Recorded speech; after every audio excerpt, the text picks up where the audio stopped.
Good morning student, आज हम करेंगे trends in electron gain enthalpy.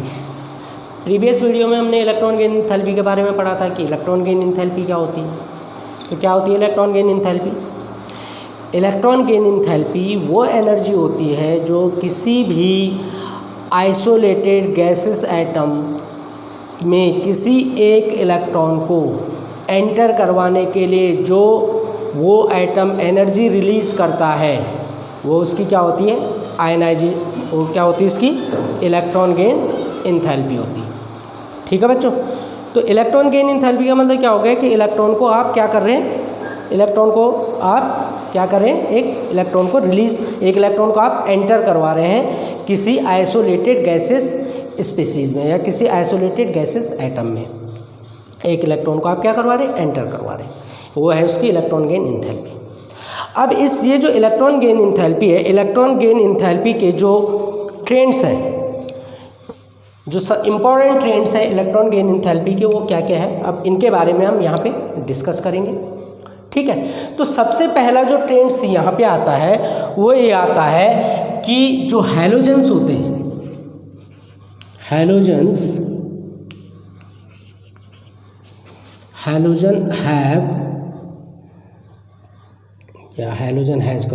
has highest negative electron gain enthalpy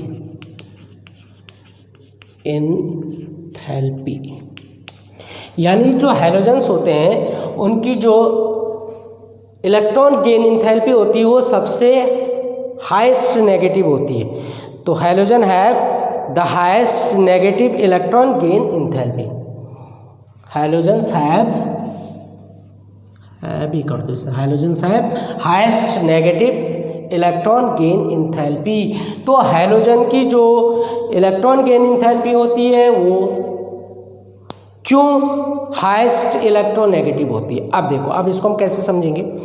halogen कौन से ग्रुप में आते हैं? 17 ग्रुप में आते हैं। जो हैलोजन का इलेक्ट्रॉनिक स्ट्रक्चर होता क्या होता है? 2, 8, 7। जैसे सपोज हम यहाँ पे क्लोरीन ले रहे हैं, क्लोरीन का एटॉमिक स्ट्रक्चर क्या होगा? 2, 8, 7। अब ये देखो, इसके आउटरमोस्ट शेल में कितने इलेक्ट्रॉन है? 7 इलेक्ट्रॉन। इसको क्या है? 1 इलेक्ट्रॉन की जरूरत है। अगर इसमें 1 इलेक्ट्रॉन आ जाए तो ये 2, 8, 8 यानी इनर्ट या नोबल गैस कॉन्फिगरेशन एक्वायर कर लेगा। तो इनकी जो टेंडेंसी होती है, इनकी टेंडेंसी क्या होती है? इनकी टेंडेंसी ये होती है कि ये कहीं से भी इलेक्ट्रॉन को क्या कर लेते हैं? अपनी तरफ खींच लेते हैं। तो इनकी जो टेंडेंसी है, इनकी टेंडेंसी इलेक्ट्रॉन को एक्सेप्टिंग करने की टेंडेंसी इनकी क्या होती है? सबसे ज़्यादा होती है। इसलिए इनकी जो इलेक्ट्रॉन गेन एंथैल्पी होती है वो सबसे हाईएस्ट होती है अपने पर्टिकुलर पीरियड में। तो क्यों होती है? क्योंकि इनके आउटरमोस्ट शेल में 1 इलेक्ट्रॉन की कमी होती है noble gas electronic configuration acquire करने के लिए। जब 1 इलेक्ट्रॉन की कमी होती है तो ये किसी से भी इजीली 1 इलेक्ट्रॉन क्या कर लेते हैं? एक्सेप्ट कर लेते हैं। और 1 इलेक्ट्रॉन एक्सेप्ट करने के कारण इनकी जो इलेक्ट्रॉन गेन एंथैल्पी होती है वो सबसे हाईएस्ट होती है अपने किसी पर्टिकुलर ग्रुप में। तो पहली चीज़ तो ये आपका आ गया कि हैलोजन की जो इलेक्ट्रॉन गेन एंथैल्पी होती है वो हाईएस्ट इलेक्ट्रोनेगेटिव होती है। ठीक है, दूसरी चीज़ आती है आपकी जो इलेक्ट्रॉन गेन एंथैल्पी है नोबल गैसेस की, वो हमेशा पॉजिटिव होती है। देखो, बाकी सबकी इलेक्ट्रॉन गेन एंथैल्पी नेगेटिव होती है। क्यों? क्योंकि यहाँ पे एटम वर्क कर रहा है, एटम अपने इलेक्ट्रॉन को क्या कर रहा है? एटम क्या कर रहा है? एनर्जी को रिलीज कर रहा है। एटम क्या कर रहा है कि जब इलेक्ट्रॉन को वो अंदर एंटर करवा रहा है तो वहाँ पे वो अपनी एनर्जी रिलीज कर रहा है। तो यहाँ पे क्या कर रहा है? एटम वर्क कर रहा है, इसका मतलब सिस्टम वर्क कर रहा है। तो जो एनर्जी है, एनर्जी रिलीज हो रही है। जब एनर्जी रिलीज होती है तो क्या लिखते हैं हम उसे? Negative value. उसकी जो वैल्यू होती है वो क्या लिखते हैं हम उसे? Negative value. यानी जो डेल्टा H वैल्यू होगी, हीट एंथैल्पी जो होगी वो क्या होगी? यहाँ पे नेगेटिव होगी। लेकिन नोबल गैसेस की जो इलेक्ट्रॉन गेन एंथैल्पी होती है, किसकी? Noble gases, noble gas NOBLE, NOBLE sorry, हाँ, नोबल गैस। तो जो नोबल गैसेज हैं इनकी इलेक्ट्रॉन गेन एंथैल्पी क्या होती है? पॉजिटिव होती है। Noble gases have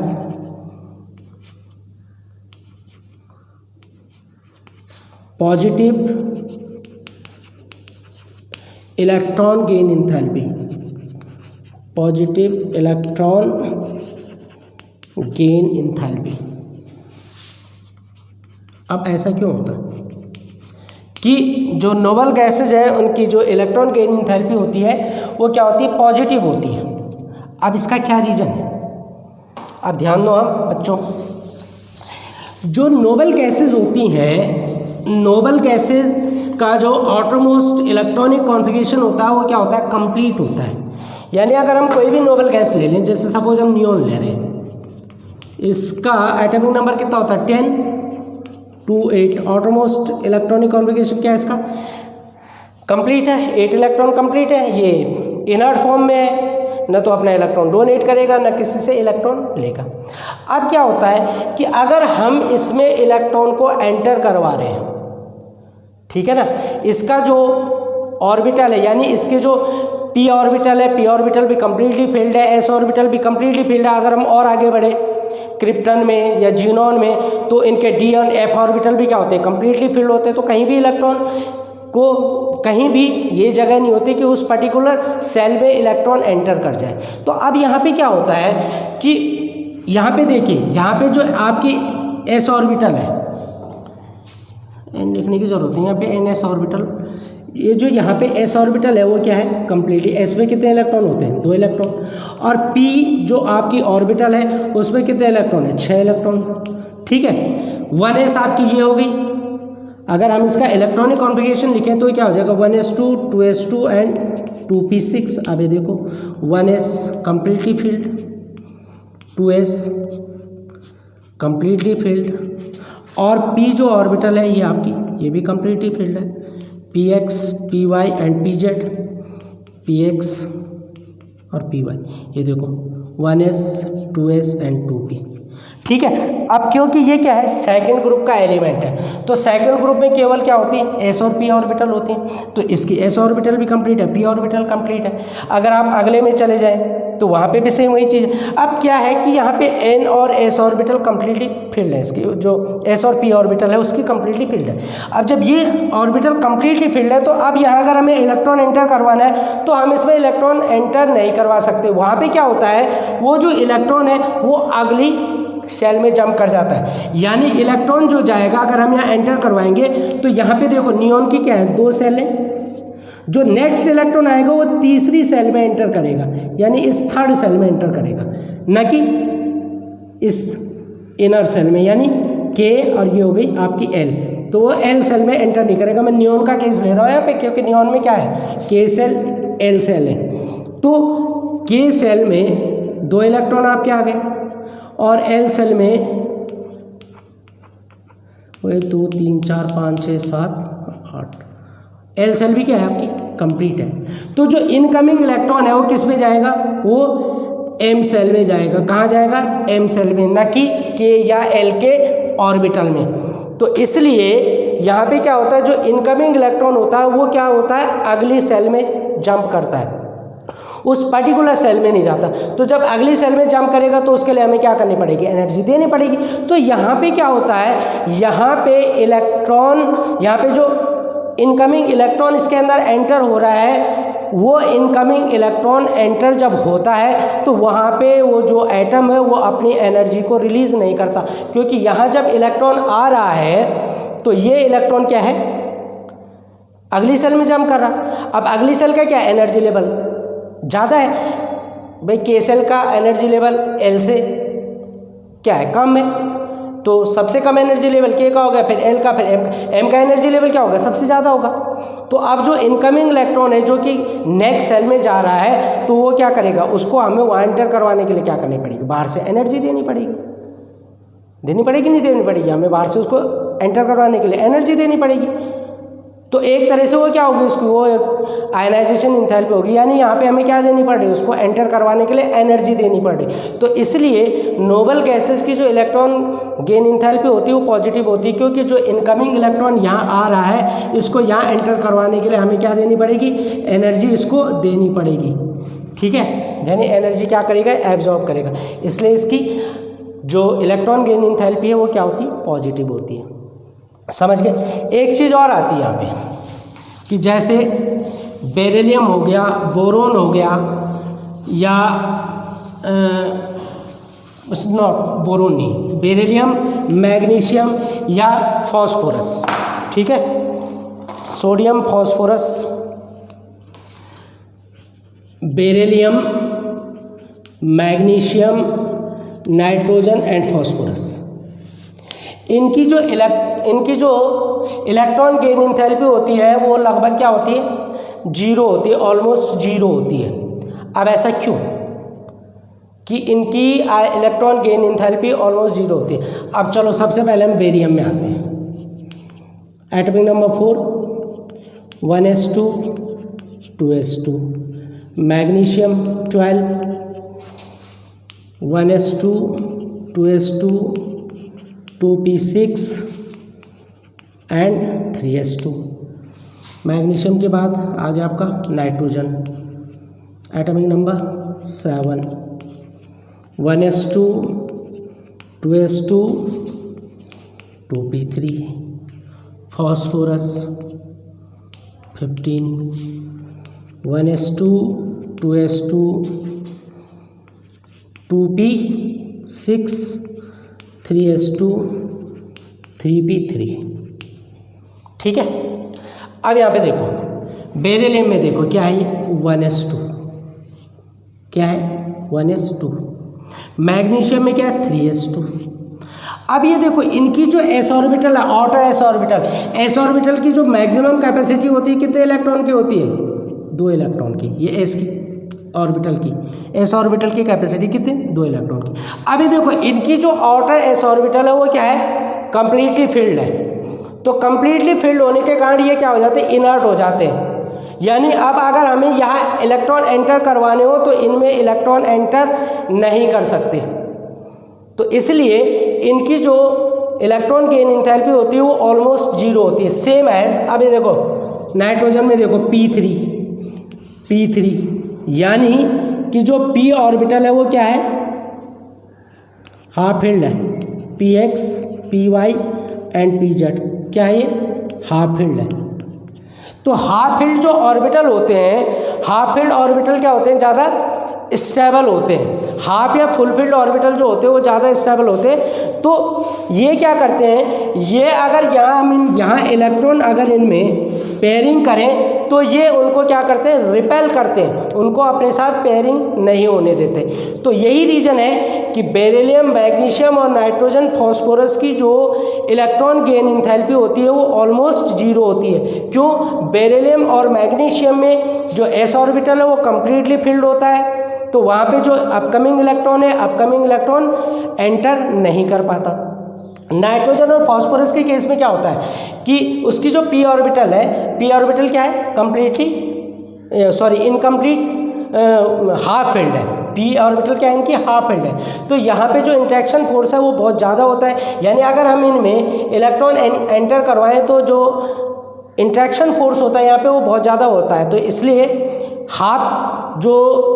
half filled orbital होते हैं, हाफ फील्ड ऑर्बिटल ज़्यादा स्टेबल होते हैं। तो स्टेबिलिटी के कारण यहाँ पे जो अपकमिंग इलेक्ट्रॉन है वो ज़्यादा क्या करेगा, एक्सपीरियंस करेगा इलेक्ट्रॉन को, जो रिपल्सन फोर्स है वो ज़्यादा एक्सपीरियंस करेगा। तो ज़्यादा एक्सपीरियंस करेगा तो ये इलेक्ट्रॉन क्या करेंगे, उसको अंदर एंटर नहीं करने देते। तो इसलिए इनकी जो इलेक्ट्रॉन गेन इंथैल्पी होती है वो क्या होती है, ऑलमोस्ट जीरो होती है। समझ गए बच्चों।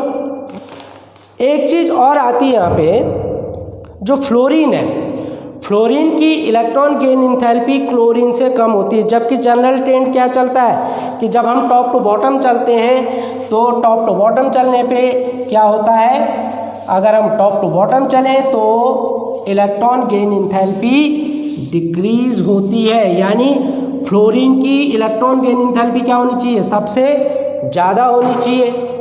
ठीक है, लेकिन फ्लोरीन की जो इलेक्ट्रॉन गेन एंथैल्पी होती है वो क्लोरीन से क्या होती है, कम होती है। The electron gain enthalpy of fluorine is less negative than chlorine. तो ऐसा क्यों होता है, आप देखो फ्लोरीन का एटॉमिक नंबर क्या होता है 9, यानी 1s2 2s2 एंड 2p5। ठीक है, अब देखो यहाँ पे जो फ्लोरीन है, फ्लोरीन कौन से, फ्लोरीन देखो सेकंड पीरियड का एलिमेंट है। सेकंड पीरियड में क्या होता है, सेकंड पीरियड में केवल केवल क्या होता है 2s एंड 2p ऑर्बिटल्स होती हैं, ध्यान दो। हाँ, और क्लोरीन का एटॉमिक नंबर कितना हो गया 17, 1s2 2s2 2p6 3s2 and 3p5। अब देखो क्लोरीन क्या है, ये थर्ड पीरियड का एलिमेंट है। क्लोरीन क्या है, थर्ड पीरियड का। अब थर्ड पीरियड में क्या होती है, देखो 3s 3p एंड 3d, यहाँ देखो क्या आ जाती है 3d ऑर्बिटल आ जाती है। यानी कि अगर हम यहाँ पे 3s 3p का, अगर क्लोरीन का अगर हम स्ट्रक्चर बनाए एक्साइटिंग स्टेट में, ये हो गया आपका 3s, ज़्यादा बड़ा बन गया, इसको थोड़ा छोटा बनाएंगे। 3s 2 इलेक्ट्रॉन, ये आ गया आपका 3p, px py pz, px that is py and pz। पहले एक इलेक्ट्रॉन फिल करेंगे, फिर एक इलेक्ट्रॉन यहाँ पे आ जाएगा। और ये देखो यहाँ पे एक ऑर्बिटल और बनेगी, वो कौन सी बनेगी, वो बनेगी आपकी 3d ऑर्बिटल। ये क्या है आपकी 3d, 3s 3p and 3d। अब देखो यहाँ पे t ऑर्बिटल है, यहाँ पे केवल क्या है आपके पास, यहाँ पे केवल s orbital 2s and 2p orbital, px py pz, ये 2p ऑर्बिटल है।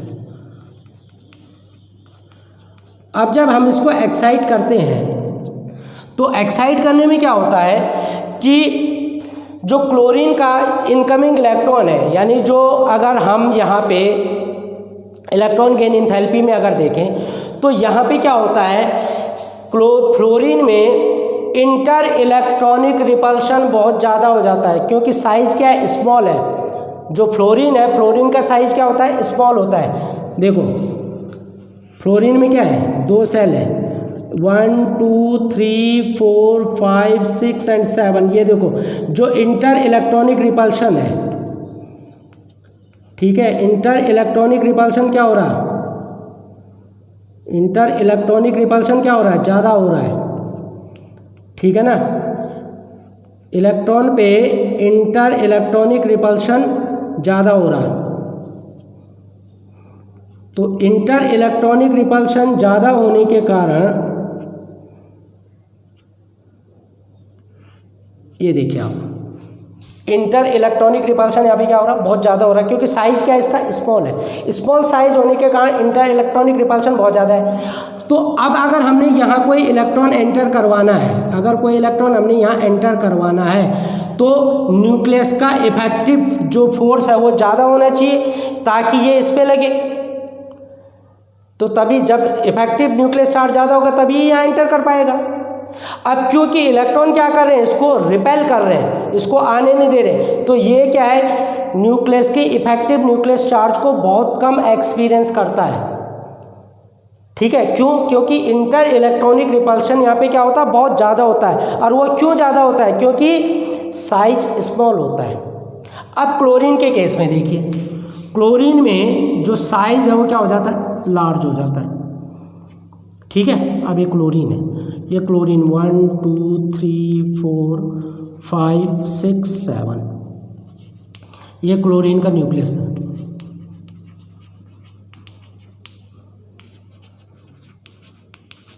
अब देखो यहाँ पे साइज ज़्यादा है, यहाँ पे देखो जो डिस्टेंस है वो क्या हो रही है, कम हो रही है।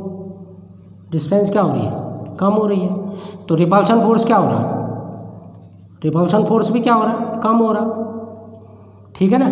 रिपल्शन फोर्स क्या हो रहा है यहाँ पे, जो फोर्स ऑफ रिपल्शन है कम है, क्योंकि साइज क्या है, लार्ज है, लार्ज साइज होने के कारण फोर्स ऑफ रिपल्शन कम है। तो अगर हमने यहाँ इलेक्ट्रॉन एंटर करवाना है यहाँ पे, तो हम इजीली इलेक्ट्रॉन को यहाँ पे क्या करवा सकते हैं, एंटर इजीली करवा सकते हैं, क्योंकि यहाँ पे जो रिपल्शन फोर्स है वो कम लगेगा और इफेक्टिव न्यूक्लियस चार्ज ये ज़्यादा एक्सपीरियंस करेगा, तो इजीली ये इस सेल में क्या कर लेगा, एंटर कर लेगा, यानी ये किसमें, ये डी ऑर्बिटल में भी जंप कर जाएगा। तो हम इसको क्या लिखते हैं, क्योंकि फ्लोरीन में क्या होता है, इंटर इलेक्ट्रॉनिक रिपल्शन बहुत ज़्यादा होता है, तो जो इनकमिंग इलेक्ट्रॉन है वो न्यूक्लियस के इफेक्टिव न्यूक्लियस चार्ज को बहुत कम एक्सपीरियंस करता है, तो इसलिए वो उस पर्टिकुलर सेल में नहीं आ सकता। क्लोरीन में क्या होता है, क्लोरीन का साइज लार्ज होता है, लार्ज साइज होने के कारण इनमें जो इंटर इलेक्ट्रॉनिक रिपल्शन है वो बहुत कम होता है, और जो इनकमिंग इलेक्ट्रॉन है वो न्यूक्लियस के इफेक्टिव चार्ज को क्या करेगा, इसको ये ज़्यादा एक्सपीरियंस करेगा,